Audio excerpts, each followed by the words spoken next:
My thought is, and it probably rubs people the wrong way, and it's probably the wrong answer that people want to hear is I'm not raising black children. I'm raising children. I'm not raising black men. I'm raising men. And my heart really goes out to those kids because I would argue that this is a form of child abuse. Do white people adopt black children? It's a real question for me.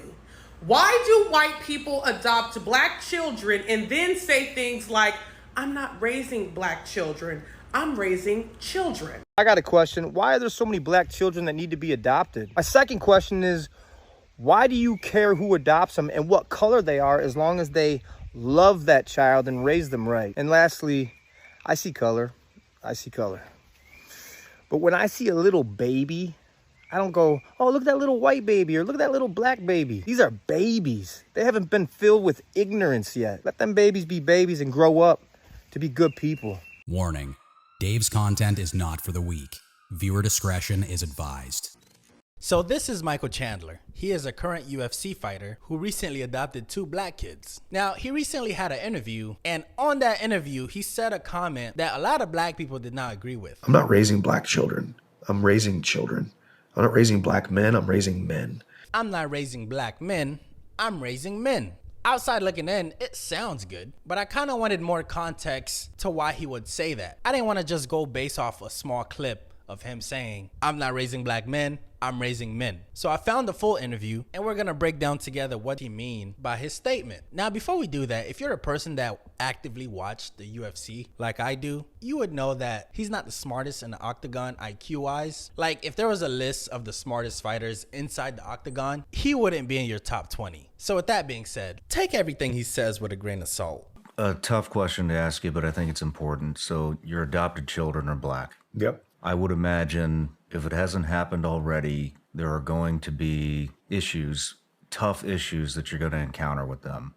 Both a lot of questions, maybe things that you can't relate to. I mean, have you thought about how you're going to tackle stuff like that when it arises? Fair question. You're raising black kids. Black people in the United States have a history of oppression. Black people are still being hung in trees in this modern day and age. So you, as a white man raising a black kid, what is your approach when you're targeting these subjects? Yeah, well, number one, you'd never know when the tough questions are going to come, when the situations are going to arise. So it's more praying for wisdom every single day. James 1:5, he who lacks wisdom, ask for it, and the Lord your God will give it abundantly. Because bro, please get to it. I'm not trying to hear no Bible verses. I want to hear your perspective when it comes to raising black children. Save me the Bible verses.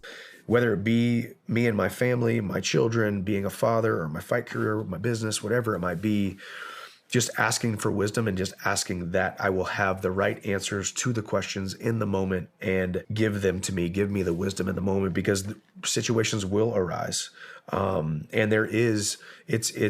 it's so obvious. Obviously, if you look at the way my boys look compared to me, you say, okay, well, their skin is dark and his skin is light. We are a biracial family. But when I see them, they look exactly like me. When I see them, I can't imagine my sons not looking not like me as the world would see it, right? You don't pray for wisdom after you made a major decision. You would pray before and do your research before. You don't adopt black kids and then all of a sudden you're like, yeah, well, now I got to pray for wisdom. I need to find out what God want me to do. No, you do your due diligence by studying their history, by understanding their culture. That's how you prepare yourself, so when they ask you tough questions, you would have a response. So all this word salad about Matthew 13 verse 10 and trying to recite scriptures to me, all that says to me is that you're deflecting. So it's praying for wisdom and asking for wisdom. And it's also trying to bulletproof them as much as possible when it comes to their mindset and their self-esteem and their self-concept.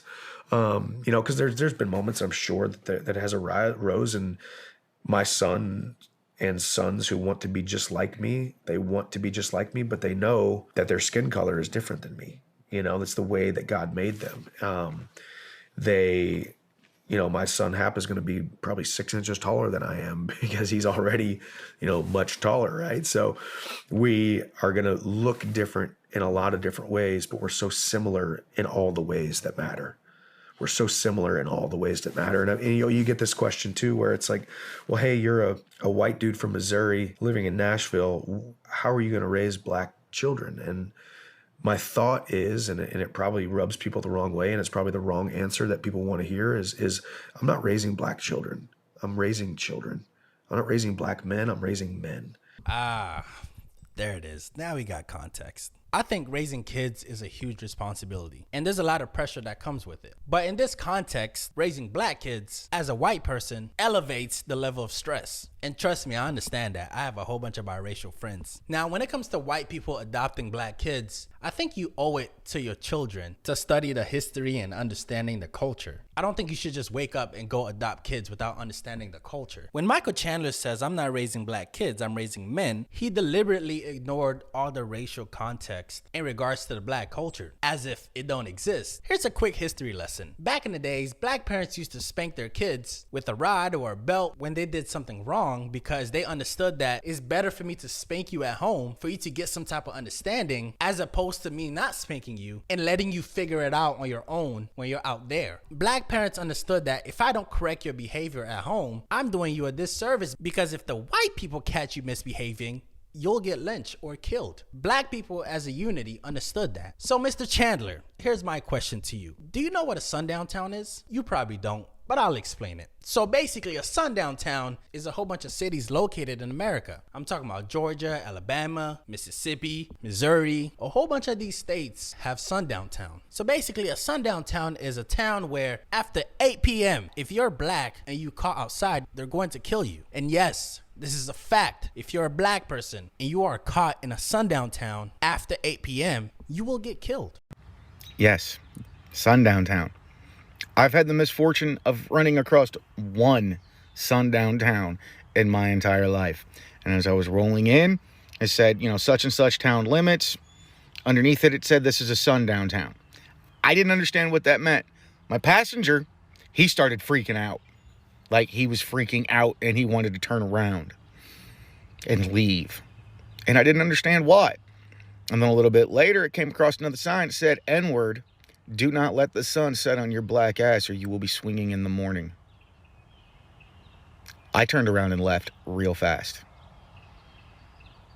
Does that explain to you what a sundown town is? I want to talk about sundown towns. Sundown town is an all-white community or county that excludes black people and other people of color through discriminatory laws, harassment, threats, and violence. This may go without saying, but they're called sundown towns because if you're not white, you need to be out of there by sundown. At one point, there was an estimated 10,000 sundown towns in the United States, and although that number may have gone down, it would be ignorant as fuck to think they all just completely disappeared. I'm not trying to freak anybody out or anything, I just think this is an important issue to bring awareness to, and I just want y'all to be safe. Here's a list of towns and counties that were, at least at one time, a sundown town. Now, are they still? I have no idea. This topic is kind of hard to do research on. This is the best list I could come up with. The states I put up here all had too many to fit in. If you know of any current sundown towns, put it in the comments. Let's try and keep some people safe. So Mr. Chandler, are you going to have these conversations with your black kids? Are you going to prepare them for the world? I feel like white people, and not all you guys, but some of you guys think that